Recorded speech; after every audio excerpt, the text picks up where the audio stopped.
At long last, Lewis Llamalton got a pole position, but it didn't last long as he was already down to 4th place after turn 2. Danny Ric also made an equally mediocre triumphant return, finishing 13th place in the slowest car on the grid, but more on that later. Welcome to Race Weekend Update, my name is Stacey Hewen, and let's take the piss out of the top stories from the Hungaroring this weekend. Max Verstappen clapped the cheeks of the entire grid for the 7th race in a row, giving Red Bull a record 12 consecutive race wins. In the post-race press conference, Max was asked how the car felt, and he responded by letting out a long moan, followed by a brief shudder, then he rolled over and went to sleep. Checo, on the other hand, lit a cigarette, looked over at Max and said, "Well, I'm glad it was good for you."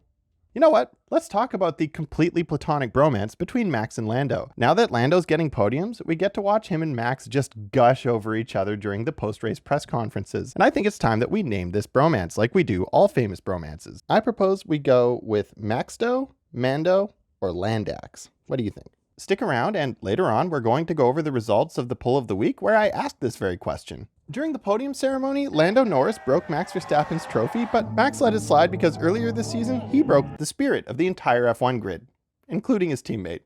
Call it even? Lando Norris and Oscar Piastri were enjoying the new performance of the McLarens, finishing 2nd and 5th, while the former second fastest car on the grid, Aston Martin, finished only 9th and 10th, and Lance Stroll even got lapped. Oh well, easy come, easy go. Sergio Perez was back on the podium, finishing 3rd place in a car Max described this way. What an unbelievable rocket ship that was today. That was so enjoyable to drive. Meanwhile, George Russell went from 18th to 6th in a car that Lewis Hamilton couldn't keep at the front for a single turn.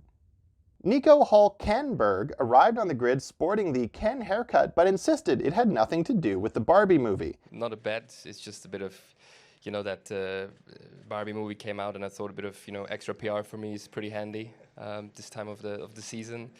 Actually, no, I wasn't aware about it, and I didn't really play with Barbie and Ken when I was a child, so I just ran into this one, and bad timing, I guess. I believe him, because if he had actually seen the Barbie movie, he would know that it's okay to own that he loves Barbie, and then he could rock that Ken hairstyle shamelessly. On that subject, I know someone who just saw the Barbie movie, and he's asked to give his opinion on the Grand Prix. Well, you've heard the British guys enough, so why don't you listen to somebody else for a change?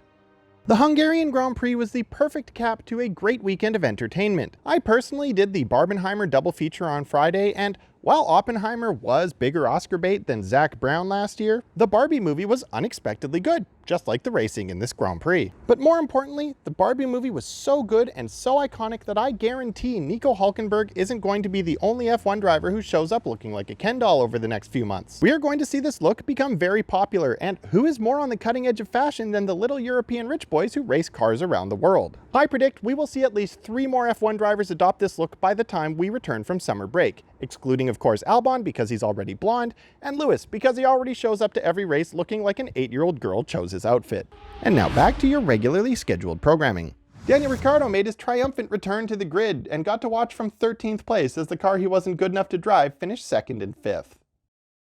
Zhou Guanyu destroyed Alpine, taking out both of their cars in the first corner. It was an Oscar-worthy performance. But the only thing he was awarded for his performance was a 5-second penalty.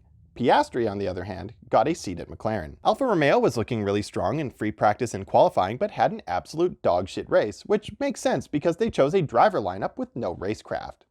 There's a reason why they call it Bottas tier racecraft.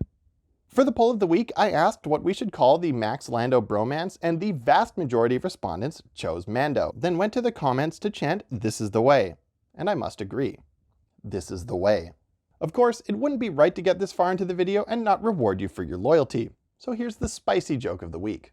Ferrari porked Leclerc with a 9-second pit stop, but clearly Charles wasn't done, so he finished himself off with a 5-second penalty for speeding in the pit lane, because Ferrari isn't just abusive, they're also a selfish lover.